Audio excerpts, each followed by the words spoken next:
Hey guys, it's Danny, and I am always thirsty for foam.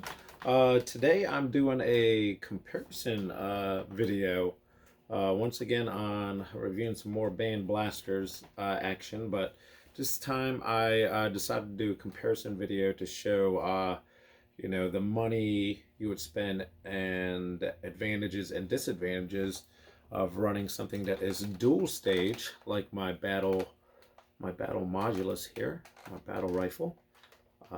It is a dual stage Daybreak, only at 40.5 millimeter crush, and the first stage is running Daybreaks with Fang's revamps, and the second stage is Kepler's with Merlin's. Sorry, I'm having a brain fart. It was Merlin's, and all of it's running on a 2S system. It's just semi-auto with a hybrid pusher in there that I had fit in there from a Strife semi-auto pusher that I did have to make some internal cuts to make it to fit. But anyways, I'm digressing. So overall, when you price everything up, the Merlin motors, like 10 bucks a piece. The Kepler wheels are like $17 a pair. The Daybreak wheels, I think last time I checked, are $16 for the pair. And then the Fangs, for a pair of those, it's like $15. And then the Daybreak cage itself, that probably cost me, $15 or so. Because I don't have a 3D printer. If those of you have a 3D printer and able to print yourselves your own things, price may be a different total that you would get from what you would normally spend on a flywheel mod.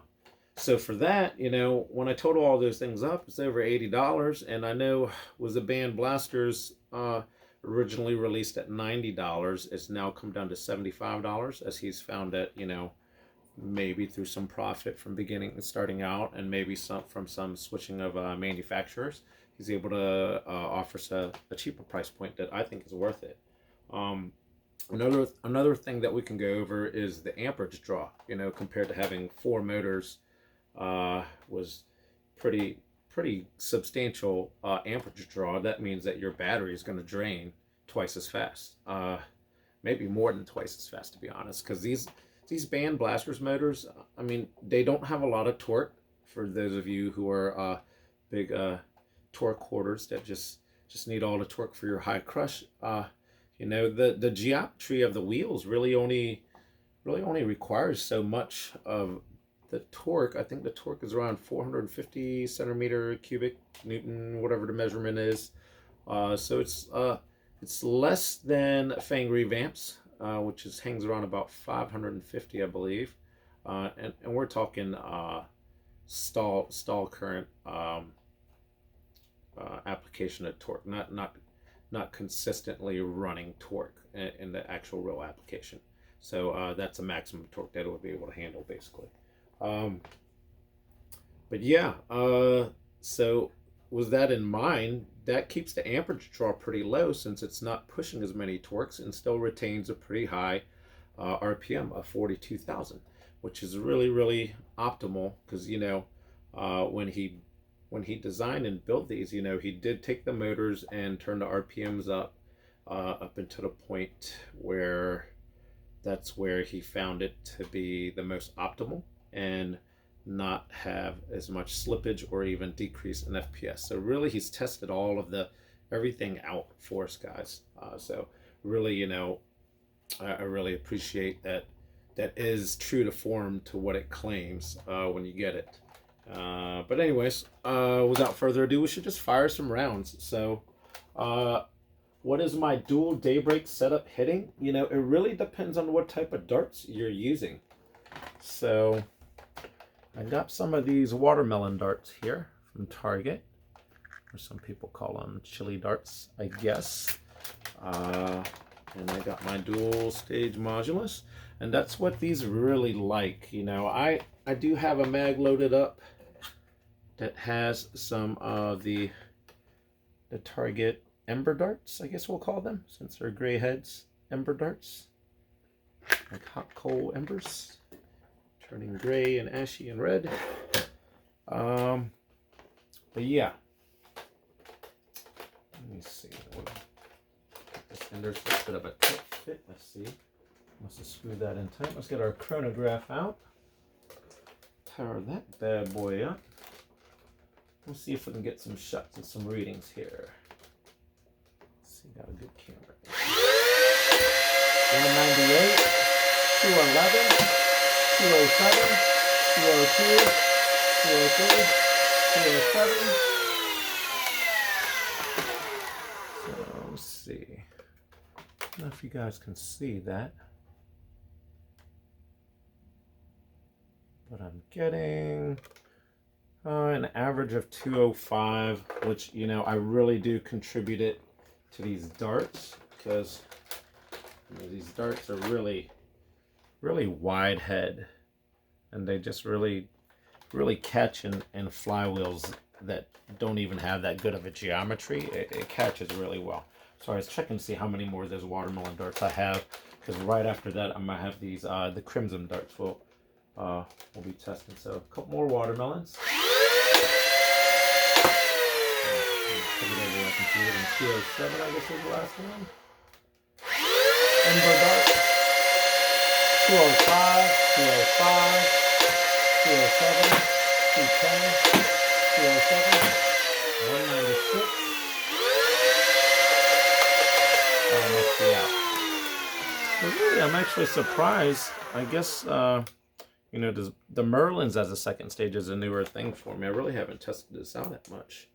But it looks like besides that 195, the second round of shots, see if I can get it to focus. I'm actually getting pretty good numbers from the Ember darts. I think I called them crimson just a second ago. Whatever they're called. Anyways. So there's our dual Daybreak modulus. Or Daybreaks to Keplers if you really want to get super technical. Now let's try our Banned Blasters. Now this is, might add, I don't think this light was fully charged, but you know, I think maybe it being at a disadvantage might be a good thing. Let's actually try out, you know what, I've got a mix mag here too that's going to go from embers to the watermelons. I actually have not tested out watermelons. You know, the designer of the Banned Blasters really recommends the ember darts because of the accuracy. Also, the wider heads on the watermelon darts may become an issue on stress since it is a lower torque system, but I'm going to test it out for you guys. So if something burdens out and smells bad, I might be contacting my buddy Adam, see if I can get a new Banned Blaster set up. So let's see how this goes. All right, let me toggle over. Let me power on and off. Let's get fresh FPS number listings so I don't mix them all up. Okay, let's see if I can line this up pretty good. Yeah, I'm hitting it. 195, 191, 196, 199, 199, 190, 200. I can't tell if I'm in the, oh yeah, I'm shooting some watermelons. So those watermelons are hitting hard.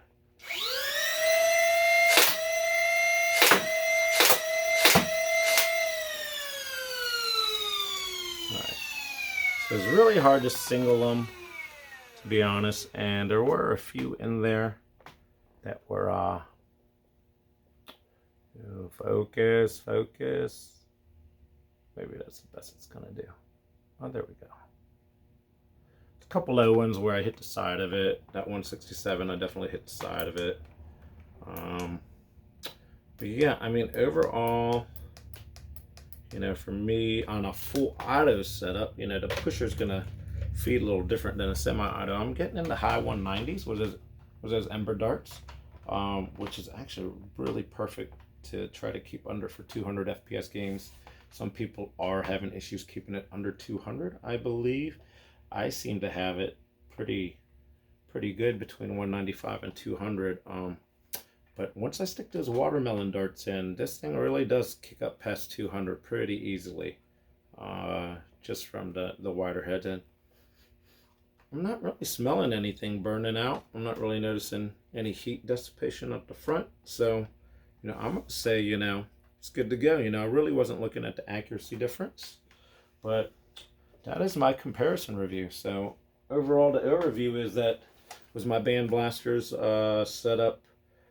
The biggest draw for me is the battery life and the overall stability of the system versus something that sounds like, I mean, you can hear the difference by comparison.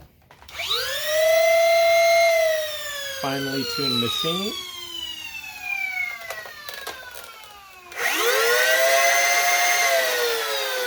Vacuum cleaner.